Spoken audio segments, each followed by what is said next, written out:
Ассалаумағалейкум. Біздермеге GDI мотор 24 К7 осыны бөгде дауыспен келіп тұр. Тықылдақ, қызылдақ дауыстармен.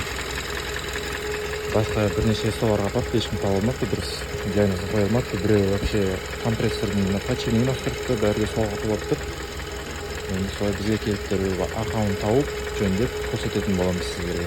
Неге былай аштық па дон? В общем, бұрында стук берген мотор екен осылай. Шатуын ауыстырған, насосын ауыстырған, негізі баланс жерде балмен бірге тұратын насосын, мына жерде үлкен тұратын. Соған жай насос салып қойыпты. Поддонда міне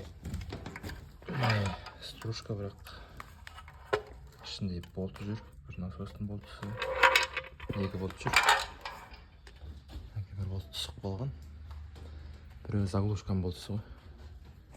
В общем, стуктың дауысын неден болған іздейміз. Зылдаған жаңа насостан болған.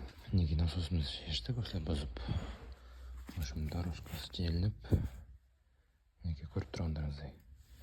Давление дұрыс болмай. Зындаған дауыс шығарған ғой. В общем, стугын да таптық неге. Осы